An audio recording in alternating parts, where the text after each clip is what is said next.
Hey, everybody, Walter Crosby with Helix Sales Development, your host of Sales and Cigars. Another fun episode today. My guest is Eden Lovejoy, and she has a unique perspective on leadership and management style.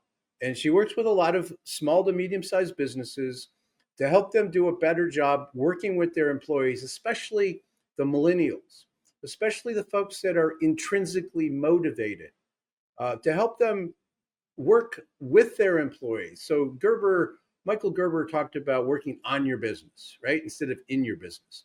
And Eden's idea is that we work with our business and to create something that gives us the freedom that we're looking for, that gives us the lifestyle that we're looking for. So go grab a cocktail, grab a cigar, strap in for another educational episode of Sales and Cigars. Thanks. Eden, welcome to the program. I appreciate you taking some time out of your morning to jump on and have a conversation. Thanks, Walter. I'm super glad to be here. My first guest from recording from Alaska. Oh, fun. It's a I big. love that. I've got people that like in Saskatoon, Canada, but it's Okay. Canada, so it doesn't count. Right? That's similar Doesn't climate, I would imagine, but it's not the states. Um, so let's let's start off. Is there a book that you gift or reread to business colleagues on a regular basis? I think it changes over time, but recently the one that I reread was Built to Sell, and I've had a couple clients to pick that up recently, just to remember to focus on core competencies and systems and keeping things running smoothly. I love it as a little reminder, refresher. So. It's a good book to come back to from time to time. It's reminiscent of the E-Myth. Right? I mean, there's similar genre there where we're looking at big picture, working on the business rather than in the business, right? And I would say that it's time now for us to move into the evolution of that and start working with the business. I think we've been saying work on the business since the 80s, since the E-Myth, and that strategy worked really well for a long time. Worked especially well with baby boomers as employees, but not necessarily as well with the generations we're working with today. So are you speaking specifically about millennials or Gen Xers? Combination of both, that sense of beginning with the millennial generation. It's a generation that as baby boomers raised to believe that their voice is important, that they can do anything. They're team players, they're soccer players, and I think that's continuing in Gen Z in some slightly different ways, but definitely important to engage the team in a different way in terms of their contribution to the company. And they want to be worked with, they don't want to be worked on. Yeah, and I think from the work on with Gerber's idea is that as a owner, as a CEO, that we should be working on those things that are going to help the business scale. Employees are part of that, right? That's one of the most important assets of an organization. And I've noticed this when hiring. We talk a lot about hiring salespeople, and one of the things that we look at closely, more closely today than we did maybe 10, 15 years ago, is how they're motivated. So we kind of break it into three buckets. And I wonder how this resonates with you. Extrinsically motivated. That's our generation of boomers, as my daughter likes to call me, a boomer. Um, that we're motivated by that drive, that success, the commission check, right? Those traditional extrinsic motivators. But we find more today that folks are intrinsically motivated, specifically the millennial generation, where they want to be part of something. They want to be part of something bigger than them. They want to feel like they're helping everybody get better. They want to know their place in that they have a voice, but more importantly, they're having some impact. Their voice is actually having impact within the organization. They like to get paid. It's not probably as important to them as it is for the boomer generation. They want to be treated fairly. So how we talk to them from a sales perspective, and that's what we look at, is different than how we talk to my generation. Like, how are you going to get to the thing that you want without really? How are you going to buy the boat if you don't do the work? Right? That doesn't work with everybody. And as a sales manager and as leaders, we need to pivot and have a different kind of conversation with that generation. And does that sort of tie into how your virtual GM system operates? Absolutely, it ties into it with the millennial generation, specifically bringing people into intentional culture, right? That intrinsic motivation. People want to be aligned with something that moves them at an emotional level that they feel is important and contributing to the world. And we can have that in our companies. We do have that in our companies. We always have in a business an outcome that is changing somebody's life in some way for the better, right? There is some end result that's a human connection to what's going on there. And for example, I have a client, digital advertising, and they spend a lot of lead generation is what they do, and it's really getting more leads for more clients, so they more companies, so they can sell more of their stuff. So where do we find that intrinsic motivation? Well, looking at the volume of what they're doing, last year we got to identify that this team of 16 people created 15,000 jobs in the United States through the work that they did, that led to, the industry that they're in created enough business to employ this many people. Super exciting for a group of young people who are, working on something that could be very dry, but now it's connected emotionally. So finding that why and communicating it, and then hiring people who are excited by it, by the end result, is really key to the virtual GM system, and to building that intentional culture where, the idea here is that the team begins to drive that growth rather than, and that's why I say work with rather than work on, rather than top down needing to motivate. When the team gets so excited that they're pushing us forward in the direction that we want to go, because we have alignment, we have enthusiasm, and people are excited to take us there. It changes the dynamic. It changes the dynamic. It changes the culture when that why is really upfront and clear. You can come back and say we created 15,000 jobs with all of these ads, right? And I would bet that the impact was even greater because there's this concentric circle thing, right? Where you created a job for somebody, that also goes to their community, helps the dry cleaner, helps the local restaurant, right? I mean, it really just starts to explode when you really think about it. But it's you have to have that why has to be there to begin with. And I see a lot of companies have core values that they talk about, and they might even have them up on the wall. But what I don't see is leaders living them, managers using them, examples of that in their managerial style, pulling that, like connecting the why to the core values, to our outcomes, what we're doing for the world, what we're doing for the community. I mean, I have a client that the owners would actually go out into the world and do volunteer work, and they would encourage their people to come out because that was part of their why, what they were doing. Mhm. But they actually went, the fellas went out and did it, Yeah. right? And then they kind of got people to come along with their enthusiasm. But if that's not there, how do you change that with your systems and with your approach? How does that get changed? Yeah, it changes when we do need to. We're looking for owners who are interested in the virtual GM matrix will recognize that there's value in really bringing that intentional culture alive. And so, what's first and most important is that the values and the mission and the vision, the goals, clearly reflect that owner's, like, who they are. I know some people will say you should do your values collaboratively with your team. I would disagree.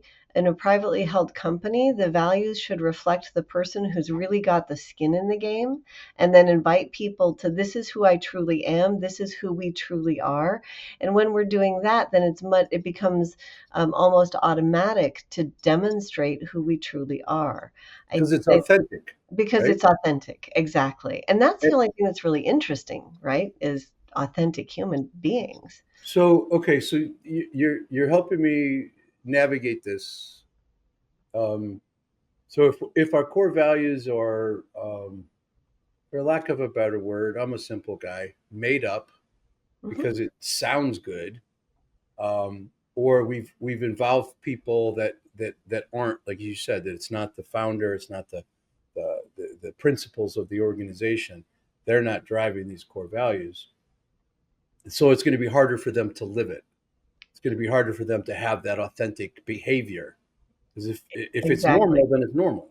It becomes a construct, right? And people see through it. I think a simple example I've shared for years is, if your company says, "Oh, we have family values," because that's something that sounds good and attracts employees, but then when you go to ask for time off for a parent-teacher conference, the answer is always no, right? There's a disconnect, and people see through it very, very quickly.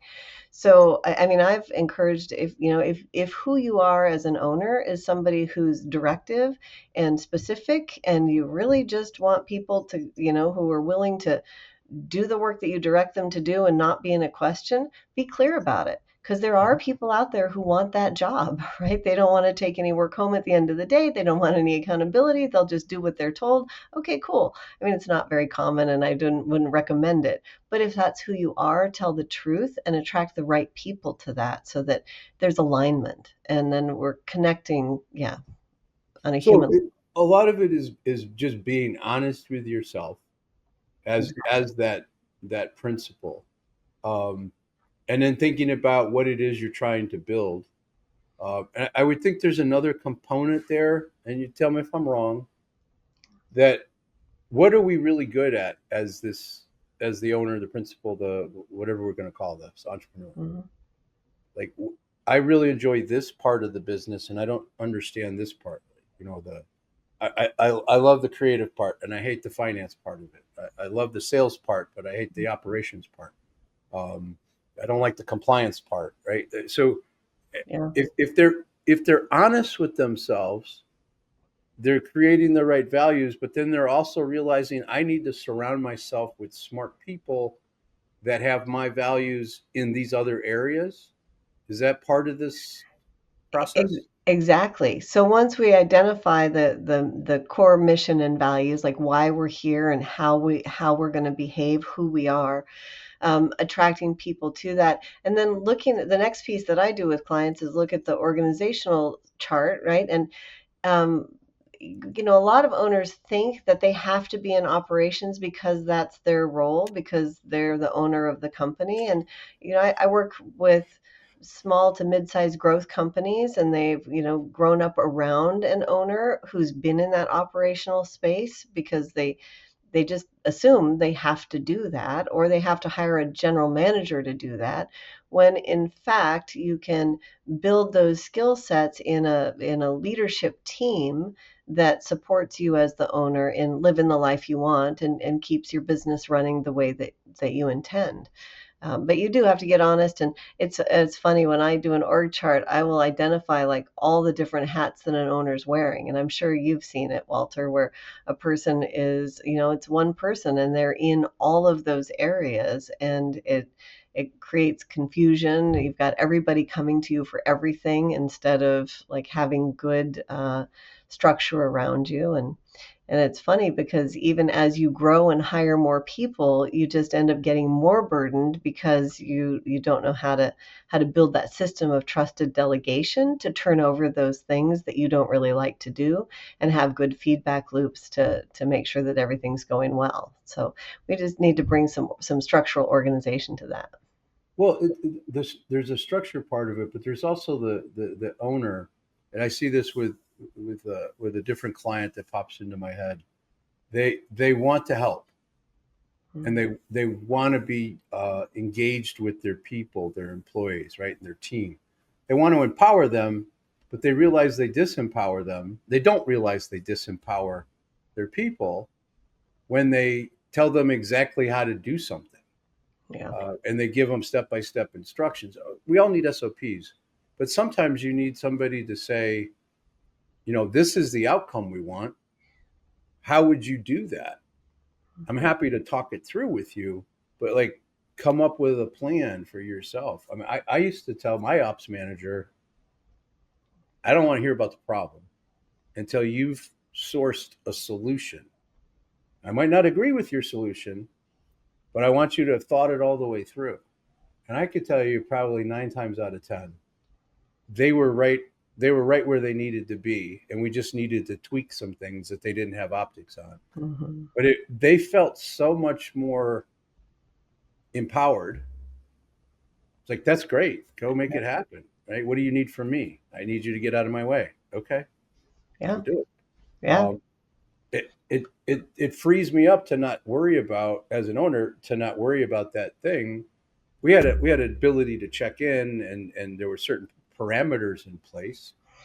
But if you didn't give them the ability to make a mistake, and make it okay to make a mistake, then you're not really growing your people. Or am I wrong? No, you're exactly right. And so the virtual GM matrix actually builds that into the system by being very clear in role definitions, not about what people are to do, but about what outcomes they're accountable for, which does a couple things. One, it's got a longer shelf life because the results that a position is accountable for is going to stay in place longer than specific actions or processes or hows, right? And so in job descriptions, a lot of times we focus on documenting how you're going to do something, and that's not really where we want to be. But then the other piece of the role definition after accountability is clearly communicating the authority. What authority do you have to accomplish the results that you are accountable for accomplishing? And then when we have that clear communication, when somebody brings us a problem, it's twofold. One is don't bring me the problem without bringing me the solution. But the other is just the reminder that is within the scope of your authority to solve. So what's your strategy? And I'm here as a resource if you need it. And um, you're exactly right in stating that it's not helpful to come in and tell people how to do it. When I look at my team, first of all, I don't have people on my team that I don't trust. So if they're on the team, they are trusted. And I trust that people are there to do well in their roles. And my job as a leader is to support them, to establish priorities, to allocate resources if necessary, if somebody gets stuck, and to be a reference and a support, but not to come in and do it for them or tell them how to do it, because otherwise, why would I have them in that position? So we flip it a bit when we get very, uh, delegation is not abandonment, and so you're right. We need to have those feedback loops, and we have to have the key performance indicators, and we have to have results that confirm that people are achieving their results. But we need to give them the room to work so they can contribute. So I've always referred to that as role authority. Um, so I worked for a company years ago where there was this gentleman who had been there forever, and he did a bunch of things, but he was responsible for the shipping, you know, desk, right? Anything that had to be shipped out, he was responsible for making sure it's packaged properly, that the right stuff was going out. And there was a time where he kind of took this upon himself. There was 3 boxes of stuff that needed to go out, and he sent out 2.5 boxes of stuff, right? And he made the decision that, I found this out later, they made the decision not to send the half because it wasn't up to standard. It didn't look right. It was Oh, yeah. off, and he saw it. So he sent off all of the other stuff, and the customer called me and said, "Hey, we only got this much. We're supposed to get this much. What happened?" And I'm like, I don't know. Let me go find out. I'll get back to you in an hour. I went back, talked to the guy. He told me the story, and I'm like, "That's awesome. Thank Exactly. you." And I'm like, "Where's the rest of the stuff?" And he's like, "Well, they just got it done." I was like, "All right, you know, give it to me. I'll take it. I'll deliver it to them." And so we called the customer back, and they knew the guy because he'd been there forever. And everybody was like so happy that he took the time because he saved our customer a whole lot of headaches because he didn't receive broken stuff and then have to deal with it coming back. They didn't need it all on the first day. They could go do their job and then the rest of it come the next day. And that was his thinking. Right? But he took it upon himself to make the decision, which was awesome. And he took the role authority himself because he had the experience. But some people would have just shipped that all out, even though it was broken. Yeah, and what we're about here is building companies where people know that authority, that they have that authority, and they also have the framework for making right decisions.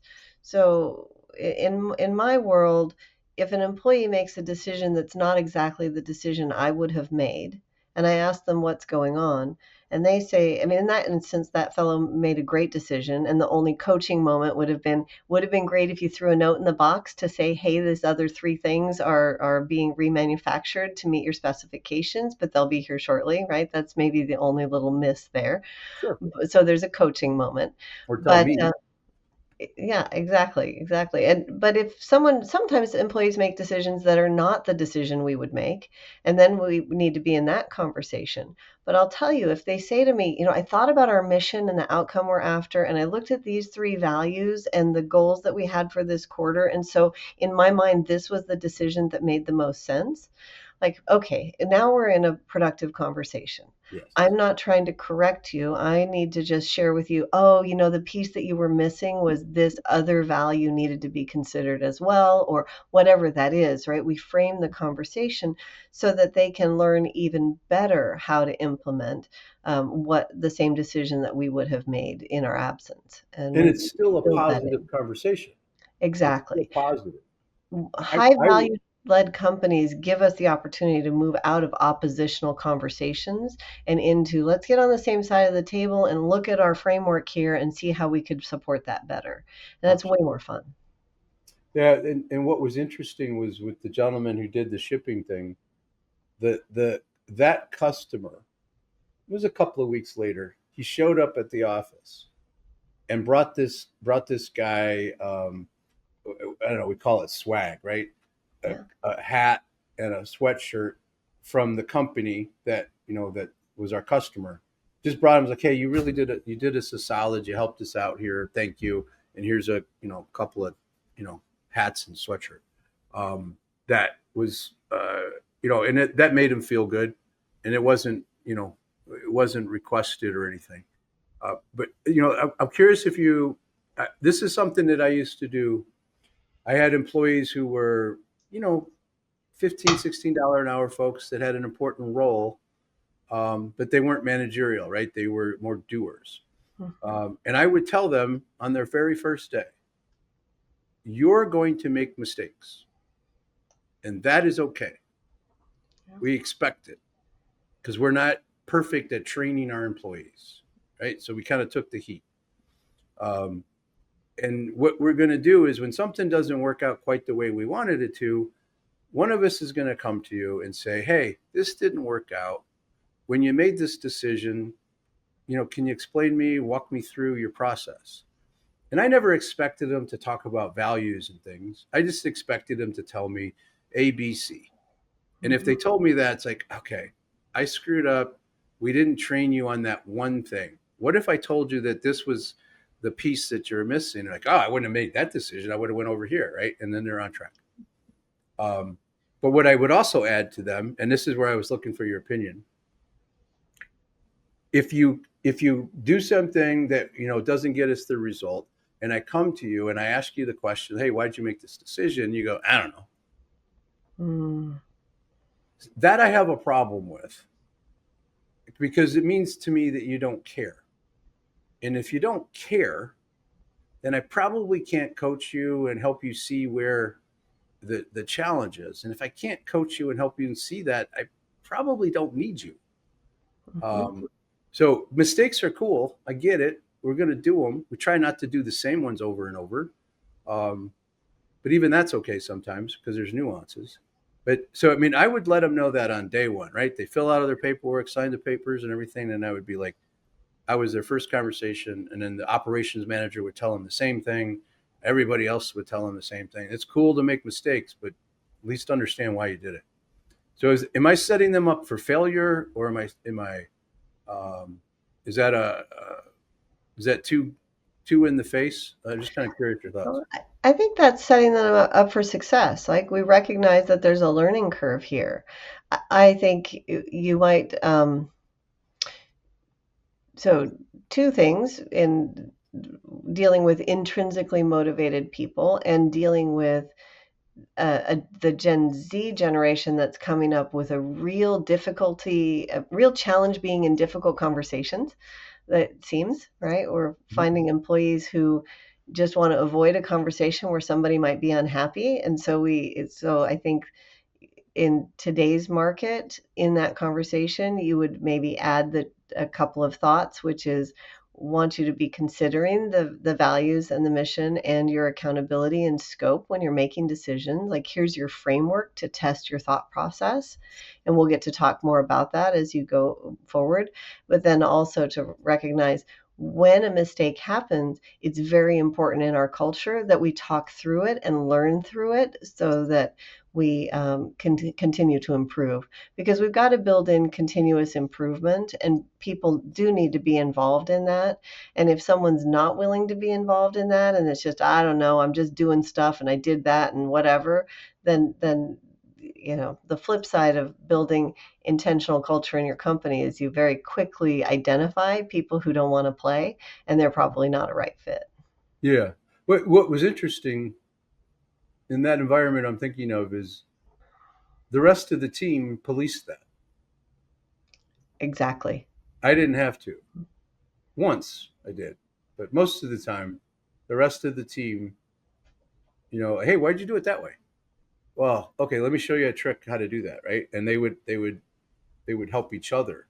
But when they found somebody that just didn't want to play the game the way we were playing it, they Mhm. would come to a manager or me or somebody and say, "Hey, this guy's attitude here seems to be a little bit off," because they didn't want to be working with in an environment where everybody wasn't pulling the wagon in the same direction.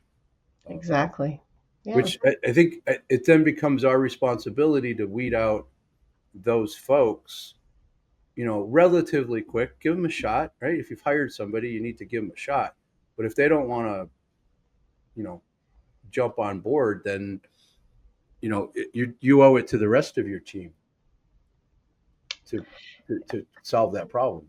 Absolutely. And I have found, over the years, so many times we hang on to somebody because we're afraid to create additional compression for the team. And so we are afraid to let somebody go or but in my experience, the team would much rather have compression in their job with everybody on the team being high performing than less work to do and chaos from somebody who's not in playing the game.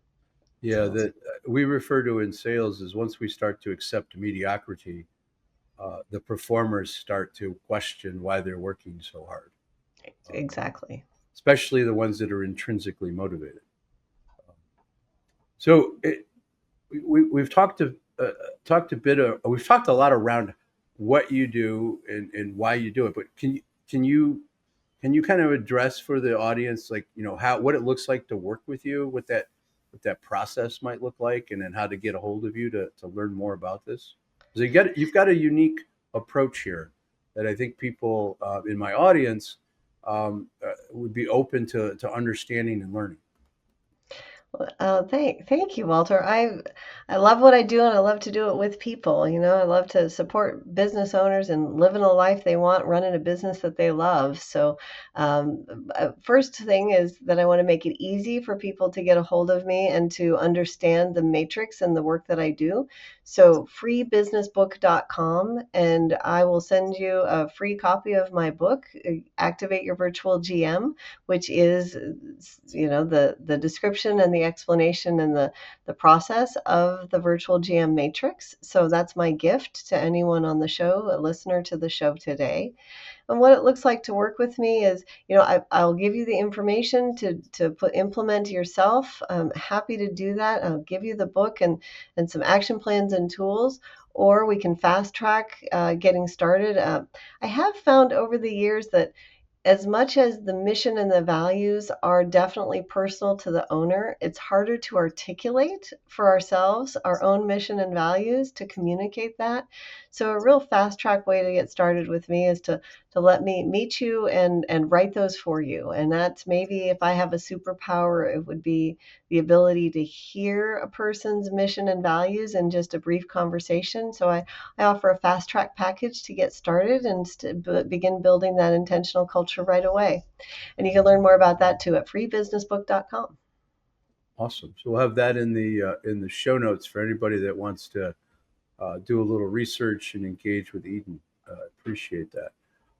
Last question, as always, Eden. Is there any past or present any relationship with my cigar friends? Walter, I'm not a smoker anymore, but I gotta say that a cigar by the campfire late in the evening on a summer night is just there's nothing quite like it. If there's a thing that I miss about smoking, it might be that.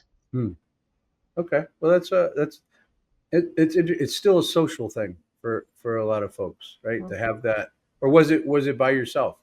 I don't know that. No, social. I think that's social, right? Sitting with people around a campfire in the Yeah. evening. Yeah, having a Sometimes people cigar. go camping by themselves and go light up a fire and do their thing. So that's that. But that's a social campfire outside. Like it's like golf, right? You're usually with people you enjoy being around, and it's a conversation, and it just sort of lubricates the conversation. So I Yeah, appreciate and I that. think of that, under the stars, right? You're just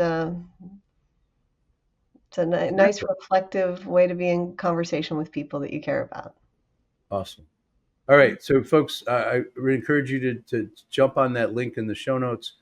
Go grab that book, figure out if there's a fit and how this might be able to help your business. So, Eden, thanks again. I appreciate it. Thank you, Walter. It's great talking with you. Hey, I want to thank you for taking the time to listen to and watch this podcast. It's really important to me that we're adding value to our audience, the entrepreneurs, the founders, the people out there taking the risk. And I don't know that you guys realize how important it is to do what you're doing. Being an entrepreneur, I mean, you're creating opportunities for everybody in your organization. You're creating opportunities for your customers. You're creating opportunities in the community. And I think that every once in a while, when things, being an entrepreneur is tough, right? We know this, but I think it's every once in a while we need to take a moment in those tough moments and think about how cool it is that we get to do this and how much we actually are providing value to so many people. So you need to appreciate what you do, not just for your people, but for yourself. You're doing some great work, right? You might have a bad day from time to time, but you're doing great work. Keep after it, have some fun, and just enjoy this process. I thank you again for listening to this podcast. We've been doing this for a while. Our audience is growing. Please don't forget to hit the subscribe button so that you don't miss an episode, or at least have an opportunity to track it. Tell your friends. We're trying to have fun. If you got ideas, please share. If you have an idea for a guest or if you have an idea for a topic, please share. Thanks again, guys. Bye.